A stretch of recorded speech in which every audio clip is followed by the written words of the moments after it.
Olá, seja bem-vindo a esse 24º estudo nessa série de estudos sobre a teologia da aliança. Como eu mencionei no último estudo, na terminação do último estudo, agora nós vamos começar um estudo da história da doutrina da aliança ao longo da história da igreja. Alguns dizem que a categoria da teologia da aliança é um fenômeno moderno. É uma teologia desenvolvida relativamente recentemente na história da igreja, algo desconhecido pelos pais apostólicos, os pais da igreja antiga, que a teologia da aliança não foi ensinada pelos teólogos influentes na igreja da Idade Média, nem mencionada pelos grandes teólogos mestres da época antes ou até da própria Reforma. E nós vamos ver por meio do nosso estudo da história da teologia da aliança, que isso não é verdade. A doutrina da aliança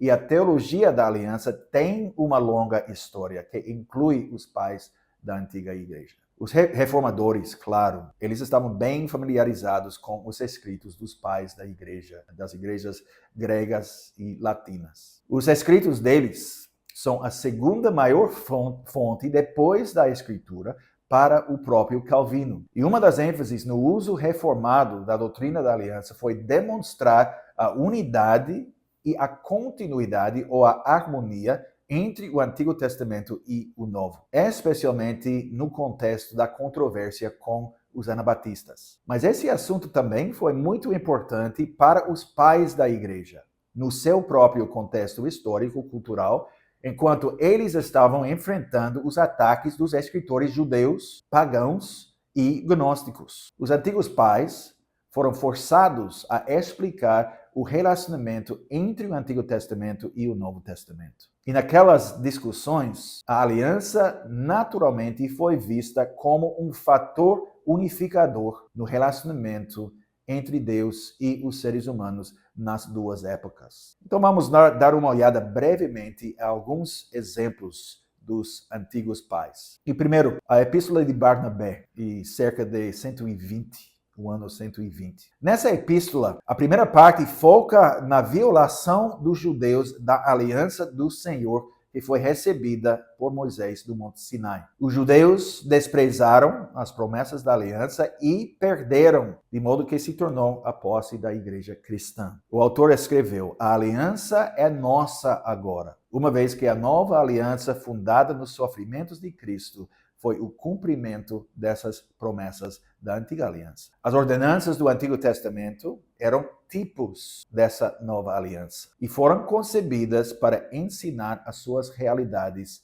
espirituais. Mas desde a vinda de Cristo, agora esses tipos e sombras da antiga aliança foram abolidos. Cristo veio para redimir seu povo, para que ele possa, pela sua palavra, entrar numa aliança conosco, nas palavras dessa epístola. Dessa forma, a igreja se tornou templo espiritual do Senhor. Então, nesse escrito antigo, bem antigo, na história da igreja primitiva, nós encontramos o conceito da aliança. Agora, Justino Mártir, do Diálogo com Trifão, cerca 156, 157.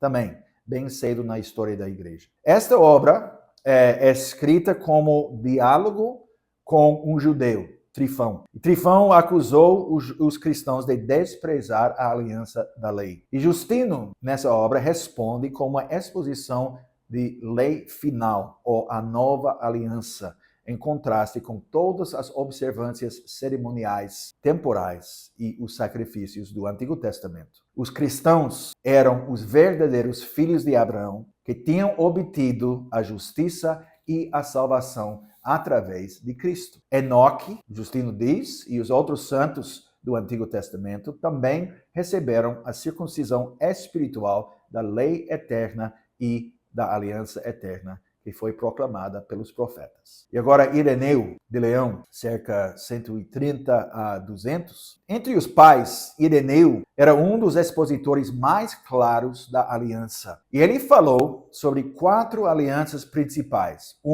De Adão, o período entre Adão e Noé. O segundo, a Noé, após o dilúvio.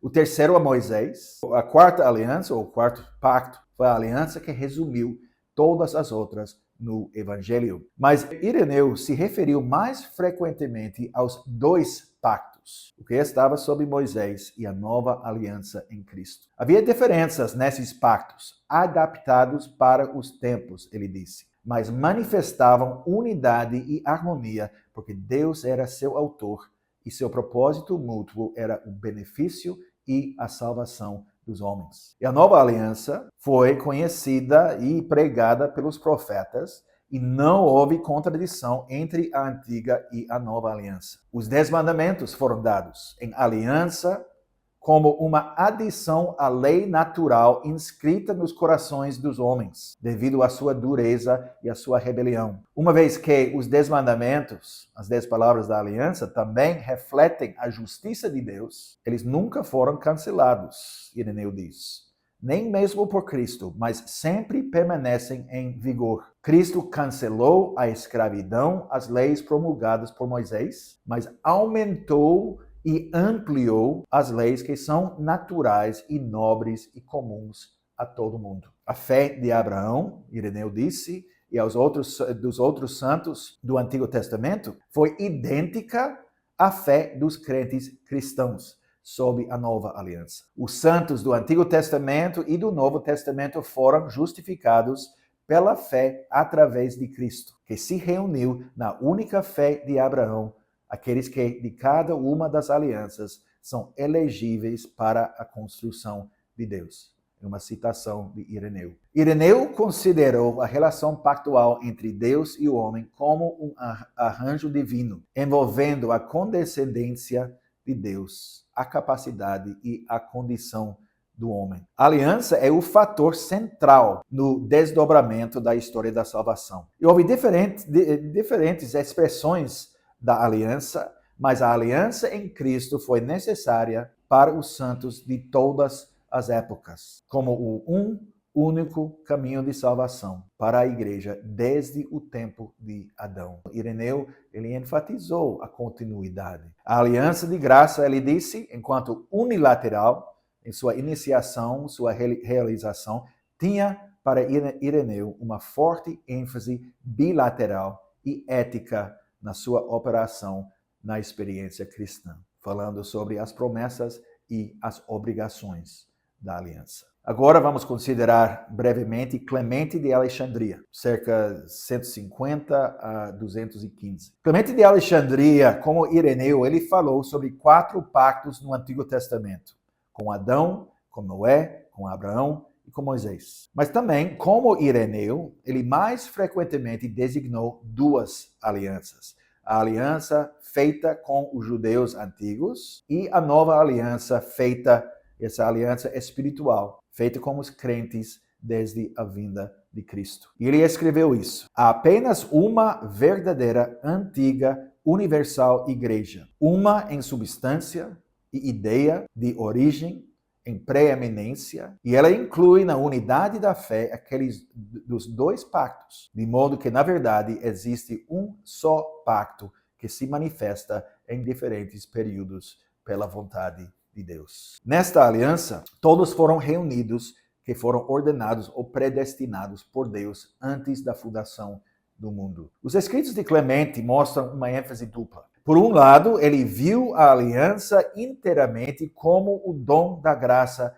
de Deus. Ao mesmo tempo, houve uma forte obrigação ética exigida. Mas o cumprimento dessa obrigação também estava contido no dom da graça. A fé, o amor, a obediência, as boas obras são representadas como dons da graça de Deus, mas são descritos como nossos próprios recursos, enfatizando o dever de exercê-los na experiência cristã. E ele escreveu: você pode, se você escolher, comprar a salvação, embora de valor inestimável, com seus próprios recursos, amor e fé viva, que será considerado um preço adequado. Essa recompensa Deus aceita alegremente por causa de Cristo. Então, esse breve resumo do ensinamento de Clemente sobre a doutrina da aliança mostra que houve um uso da linguagem mercantil que foi usado nos séculos antes, esses séculos no início da igreja, antes, eu preciso dizer da igreja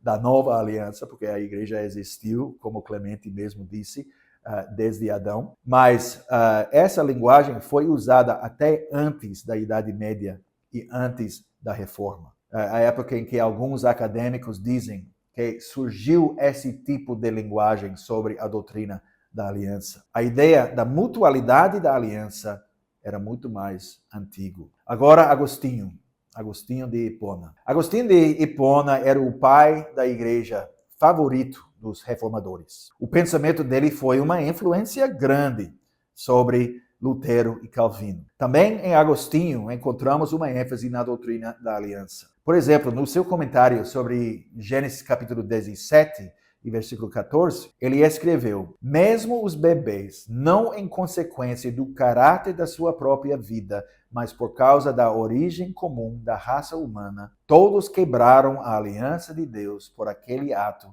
em que todos pecaram. E Agostinho disse que os preceitos da lei moral ainda são impostos como um dever de vida para os cristãos e são vistos como a prova de uma fé verdadeira. Agostinho frequentemente lembrou seus leitores das promessas para esse fim, na aliança que eles fizeram com Deus no batismo. A ideia da aliança não só tinha um elemento unilateral, vindo de Deus, que Deus anunciou soberanamente as suas intenções de graça a respeito dos homens, e no que ele se ligou para realizar essas coisas em Cristo, que Cristo era o mediador e o selador da aliança. Mas também houve um elemento bilateral, quando Deus entrou num acordo com seu povo, em que eles se ligaram a caminhar de acordo com seus preceitos. Então, para resumir, esses pais da igreja usaram o conceito da aliança para enfatizar a unidade entre